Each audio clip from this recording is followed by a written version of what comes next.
What was the hardest thing you've ever had to do? Maybe it took determination or courage? Over the next 2 episodes, we're going to visit places that represent people who've had to work hard for their freedom and who have built community. Community is a place where you feel valued.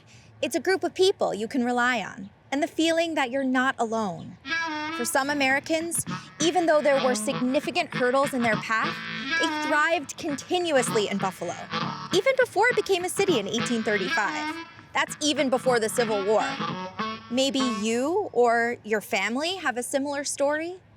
Hi, I'm Chrisena, and today we're headed into the historic Michigan Street African American Heritage Corridor. Let's go!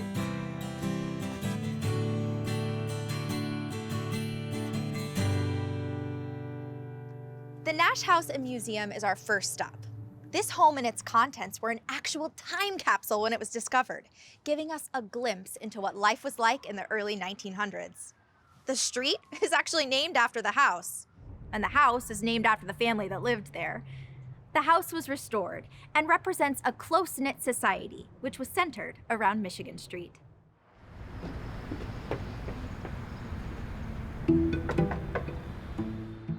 Well, welcome to the Nash House Museum. And this is the historic home of Reverend J. Edward Nash and his wife, Miss Frances Jackson Nash. They purchased the home in 1925 and moved in this 2-family home. They lived upstairs and they rented the downstairs for extra income.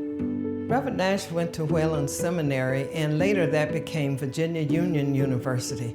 He graduated from there in 1892, and his first assignment as a pastor was to become the pastor of the Michigan Street Baptist Church in Buffalo, New York. He pastored that church for 61 consecutive years. The first picture I'll show you is a picture of Reverend Nash, Mrs. Nash, and their son Jesse Jr. Now, there are photographs all along the wall that were in Reverend Nash's collection, but I love to show how people did dress to take photos from a photographer. I especially like this picture of this young girl who's dressed up probably for a special occasion. And there she is in her best dress with her bows on. Wow, Sharon, it's really incredible in here. It's a time capsule of how the house looked when they lived in the house in the 20s, 30s, and 40s, even up to the early 50s. So we're in the kitchen, which is a good place to talk about how Mrs. Nash was an excellent cook, cooked all of her meals on the stove in the kitchen. She was a seamstress, made a lot of the clothes that she wore. She also had an organic garden at the back of the house where she grew her own vegetables, and some she gave out to other members of the community. Seeing a lot of grains, I see beans and lentils here, some spices down here, cinnamon, one of my favorites. So what is all of this under here, all these mechanisms? Well, the whole thing is a Hoosier cabinet. So this is like modern kitchen furniture for the time that they lived in. And sacks of flowers inside here, and then just wind out as much as you needed to use so that you wouldn't have the sacks all around. Mrs. Nash had her desk where she could do her Sunday school business. She had her own programs that she would design and pass out so that people would know that she could do poetry and be on church programs. So they were a very versatile family. They loved music. Mrs. Nash was a musician. Sometimes she played the piano. Sometimes they listened to the radio in this room. And they had a Victrola in the house that we had repaired, and we have some of their records that they also left as part of the artifacts. And turn it on. And we shall hear what they were listening to.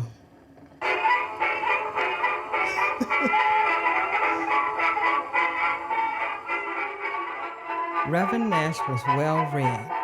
And in 1892, there were not a lot of African-American men who had completed college. He helped to get nurses into the nursing program, especially African-American nurses. He helped to co-found the Buffalo Urban League, the Buffalo NAACP, and the Michigan Street YMCA all played an integral part in the civil rights of that era in this community. There's a lot more history here at the Michigan Street Baptist Church.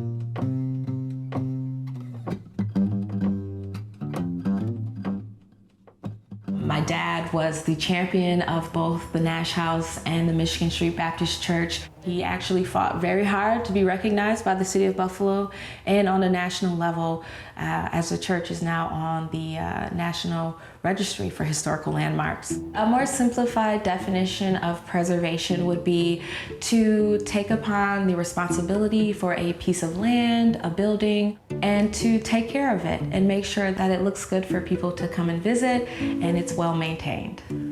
You said that the Michigan Avenue Baptist Church, that was one of the last stops on the Underground Railroad. To specify what the Underground Railroad was, it was actually a network of houses, churches, and also other safe places where freedom seekers on the trail from the south up to the north could stop and either be helped, given rest and food, and that was full of abolitionists. Someone in the past who actually fought against slavery. But an abolitionist would help to successfully guide people to Canada or to a free state. Slavery was the legal enslavement or forceful labor of African Americans in the United States. Freedom seeker. Why is that an important term to use? To identify as a freedom seeker is to identify our agency to have freedom, wanting to have rights and wanting to fight for justice.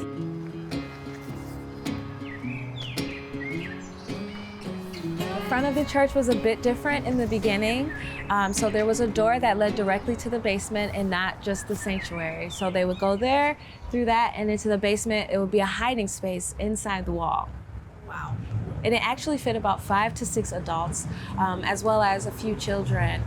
And you said there was a hiding place down here and then up top Yeah, on the roof? and actually there is a space in the roof too, but it will be inside of the rafter. So if we were to be inside, it would be near the balcony in the ceiling. They could cover that and could hide people temporarily or hide goods or whatever they needed there. Wow. Yeah. Are there any notable activists that you think everyone should know about? Well, one of the women that we are trying to put now at the forefront is Mary B. Talbert. She was a national suffragist, so she fought for the women's right to vote. She actually formed what's called the Phyllis Wheatley Club. She was a Buffalo, New York champion for reforms and justice in the African American community. She sounds like a superhero. Very well celebrated woman in Buffalo, New York. We should honor the historical treasures that we have here.